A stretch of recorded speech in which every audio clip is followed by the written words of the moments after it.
अल्हम्दुलिल्लाहि रब्बिल आलमीन वस्सलातु वस्सलामु अला सय्यिदिल मुरसलीन अम्मा बाद फ़ऊज़ु बिल्लाहि मिनश शैतानिर रजीम बिस्मिल्लाहिर रहमानिर रहीम। आज हम इंशाअल्लाह अज़्ज़ल अस्हाबे कहफ वालों के बारे में सुनेंगे। अल्लाह रब्बुल आलमीन ने अपने कुरान करीम फुरकान हमीद 15 पारा सूरह कहफ में इनका जिक्र जो है ना फरमाया है। सबसे पहले हम जानते हैं कि वो कितने लोग थे और कौन कौन थे। तो इनके मुफस्सिरीन ने इनके नामों में तो इख्तिलाफ है, लेकिन मुफस्सिरीन ने लिखा है कि ये 7 लोग थे। उनके नाम ये है मकसल मीना, यमली खान, मरतूनस, बैनूनस और सारीनूनस और जुल नवानस और कशफीत तनूनस और उनके कुत्ते का नाम कतमीर था। इनका वाक़या कुछ यूँ है कि ये असहाबे कहफ उफसोस नामी एक शहर के मुअज़्ज़िज़ीन में से ये शख्स थे। तो उनके दौर में एक बादशाह दकियानुस बड़ा ही जालिम जाबिर था, जो लोगों को बुत परस्ती पर मजबूर करता। जो लोग बुत परस्ती करते तो उनको इनाम इकराम देता, उनको छोड़ देता, लेकिन जो बुत परस्ती ना करते उनको क्या करता, कत्ल कर देता। तो ये 7 शख्स अपने दीन को बचाने के लिए एक करीब ही के पहाड़ में जाकर वहाँ पर रहने लगे, अपने दीन की हिफाजत करने लगे, उनसे छुप कर अल्लाह रसूल की इबादत करने लगे और अल्लाह को पूजने लगे। तो वहाँ पर जैसे ही कुछ दिनों के बाद जब बादशाह को पता चला दकियानूस को कि ये लोग यहाँ पर हैं, तो उसने एक वजीर की जिम्मेदारी लगाई कि वहाँ पर जाकर गार के मुंह पर बहुत बड़ी दीवार खींचकर जो लोहे की हो बंद कर दे, ताकि वो वहीं पर गल सड़कर मर जाएं, और यही इनकी सज़ा है।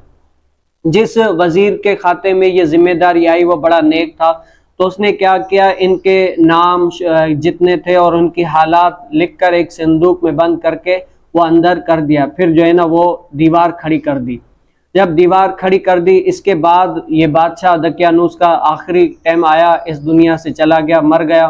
फिर उसके बाद एक ऐसा बादशाह जो नेक, बड़ा ही अल्लाह रब्बुल आलमीन का मकबूल बंदा था, बैदुरुरस, वो आया और उसने 68 साल तक हुकूमत की। उसके दौर में फ़िरका बंदी बहुत ही आम थी और लोग इसमें इख्तिलाफ करने लगे कि अल्लाह रब्बुल आलमीन मरने के बाद लोगों को जिंदा नहीं कर सकता। बड़ा ही समझाया बादशाह बैदुरुरस ने, लेकिन नहीं समझे। फिर बादशाह एक कमरे में बंद हो गया और अल्लाह रब्बुल आलमीन से गिरिया औजारी करने लगा कि अल्लाह रब्बुल आलमीन कोई ऐसी दलील लाए जिनको ये देखकर इनको यकीन हो जाए कि अल्लाह रब्बुल आलमीन मरने के बाद जिंदा करता है।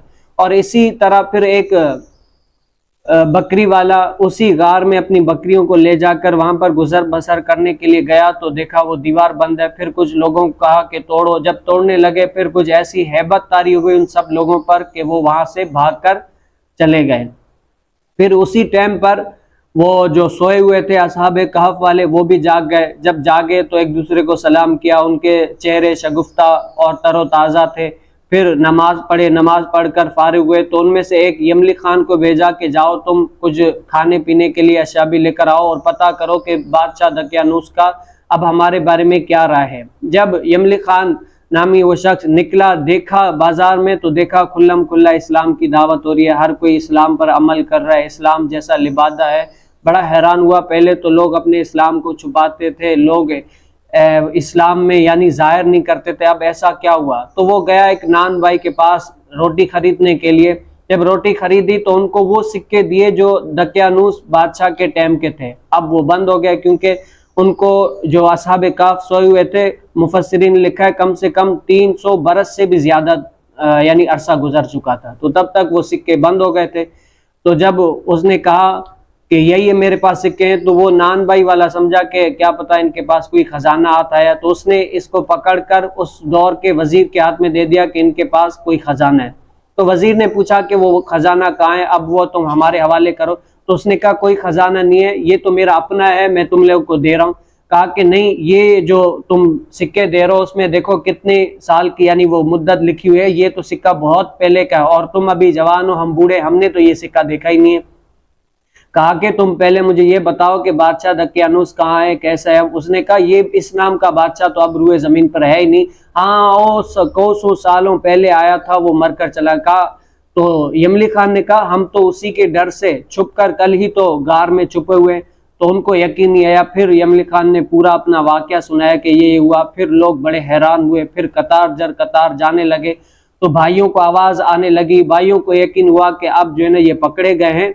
और दकियानूस की फौज अब आएगी और हमें गिरफ्तार करेगी, हमें मार देगी। तो वो इबादत रियाजत अल्लाह के जिक्र में लग गए। जब आए देखा कि वाकई कुछ और है, फिर सब लोगों ने कहा कि हाँ। फिर बादशाह बैदुर्रस को भी बताया गया कि ये वाकया पेश आया है। बादशाह भी अपनी कतार दर कतार आया। फिर जब देखा, फिर उस जो वजीर ने उस टाइम पर तख्ती लिखाई थी, संदूक पर पूरा वाकया जिक्र किया था, फिर वो उस तख्ती को पढ़ा तो उनके ईमान में और भी इजाफा हो गया।